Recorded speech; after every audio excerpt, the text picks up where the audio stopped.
what is called the best of cinema night. So you get to see the really good quality short films, and Louis Perdone and Gerry Balasta do a great job running this festival, and I'm very honored to be part of it. Great. Yes, I'm Darryl Denner, and I'm the writer-director. Excuse me. I'm the writer-director of Contortionist. the writer-director of the short film The Morning After, which is part of the Best of Cinema Night. Cool. Perfect. I'm Louis Pedron, Festival Director and Programmer of the International Film Festival Manhattan and a co-founder of the festival as well. Hello, Gerry Balasta, co-founder of the National Film Festival Manhattan. Hello, Sue Hu from International Film Festival Manhattan, Social Media Director. All right, cool. And I'm Brendan, that's Jay. Bro. So Louis, how did this all start? You're 3 years in, is that right? This is the third year. Yes. How did this all come about? What chain of events started the International Film Festival Manhattan? There were actually a lot of chain of events, but let me just say the heart of our film festival. The heart of our film festival is advocating for different things, and we try to find films that have advocacy. In fact, Gerry and I send students in the Philippines that are in scholars in a dump site, which we send them to school. But so we try to look for films that are like that. So that's one. But first and foremost, I'm here to actually showcase new filmmakers that are starting out, and I want them to give a venue to screen in New York City. In fact, I know for a fact because I've been helping out market films from the Philippines here in New York, and I know it's really difficult to screen in New York City. So I'm giving them a taste of what screening in New York City is. And in fact, this year I call it fulfilling the dreams of some of the filmmakers from around the world to screen in New York City. Yeah, that's pretty far out when you think about it. Like, just if you're out in, far away from New York City, and you've got a film that you put your heart and soul into, to know it's being screened here on the big screen, giving filmmakers a chance to see that stuff, it's got to be pretty inspiring, right? I mean, do people, what's the reaction every year? How's that been? I am not kidding. The past few years, people from abroad, like, what country was that from? The foreigner? Bulgaria. We got people from Japan. People that we invite, they come, and especially from the Philippines, they come in and really fly themselves in, hotel themselves, because we're fairly new and we don't fly nor hotel people yet, but they fly in for this humble film festival of ours. Wow. That's pretty awesome. That is cool. That takes dedication and excitement. Yeah. What is your background in film? You guys that got you to put together something like this? I'm Louis, and I have a filmmaking degree from the Philippines, from the University of the Philippines, and have an acting degree here in the US as well. Cool. I'm Gerry, the co-founder. I am a filmmaker. I'm into films and I do films like social work films. I do films in social advocacy, and that's how Louis and I met like a few years ago. Back in, I would say like 7-8 years ago, when we were just friends. Say the title. Your film. It started. Oh yeah, that. That film. Mount Hope Project. Mount Hope. Mountain Thief. Yeah, it started with that film, and he kind of, what I'm trying to do. I'm trying to use, we all know film is a very powerful medium, right? Sure. Yeah. So, and we believe in that, and I was like, Gerry, why don't we start a film festival? We'll find films like that, and we'll find more regular films, and that really got me going, and we're on our third year. So pretty much that gave us a backbone. Aside from showcasing work, we also find films that that has purpose and has direct impact on lives. Another background of mine is I used to review films from different film festivals. I went to Sundance several times, Slamdance, of course, Tribeca, and New York Film Festival.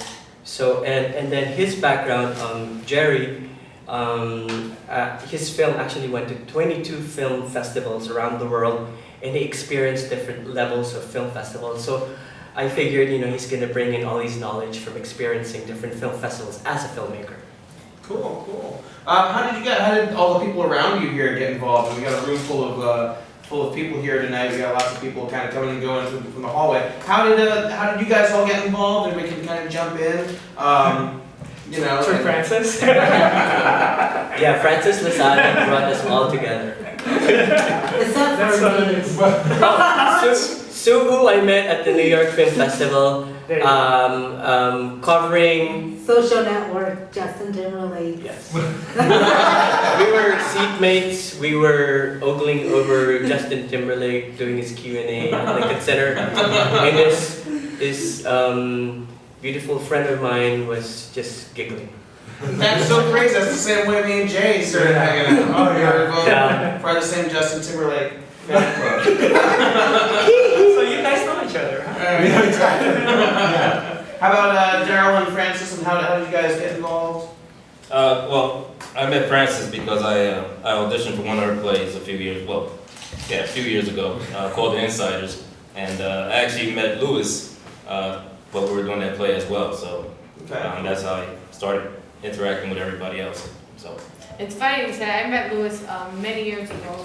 I don't know how many years, and it's just to say several years ago. And Louis came to see a film that I was in called Muñeca, where I played a doll, a live doll. And he said to me, I was surprised to see him at the screening, and he said to me, I want to help you produce something. Like, what do you want to do next? And there was a play that I had written, which I thought about doing. And when he came along, you always need that one person to push you, for you to grow to the next level. And he said, I'll pay for the space for the first rehearsal, and let's do this.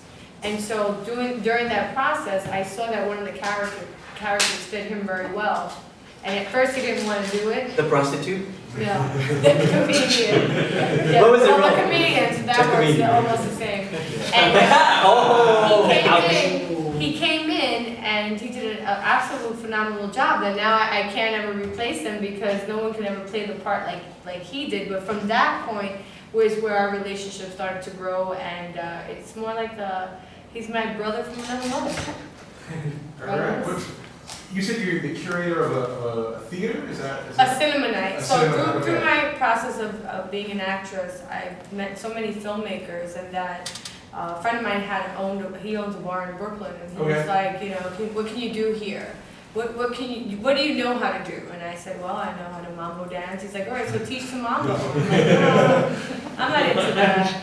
So I went down and saw he had this huge screen in the back, and I'm like, you know, we can show some films. And I know a lot of filmmakers, I could reach out to them. And from that point on, I just, you know, it took me a while to get everything together, because before you launch something, you want to like really make sure you have everything Absolutely. in place. You get scared, like who's going to show up. And the first time we did it, and I was so ambitious, I did it and I didn't have anyone's film in my hand. I'm like, just bring it with you and we'll show it when you Oh, you pop it in. we'll be here at 7 to 10. And now that I think about it, I'm like, that was crazy. Nobody showed up. How long ago? 3 years ago. Wow, okay. We've been doing it for 3 years. I do it every other month. And I have to say, the amount of quality, you know, and Cinema Night is branding filmmakers out there, you know, New York filmmakers. Like Darryl Denner is like a household name. We got Fernando Cuestas coming out, and you know, and a lot of people think like, because it is a bar, but it plays throughout the whole bar. Even though it's a bar, no matter where it is, if you show your work, it's the power of showing your work. Sure. And the power of someone knowing, it's like when you hand someone a business card and they actually look at it and they look you up and look up the work that you do. It's the power of that too, that they can say, oh wow, you are an actress, or you are a filmmaker. And it's the same thing. It's like Gerry, when I first met him, and he was like, oh, I'm a filmmaker. I'm like, oh, great. You know, you meet a lot of filmmakers, but when you actually see their work, his film was amazing that he took these non-actors in the Philippines, trained them for like several months, and then made them actors.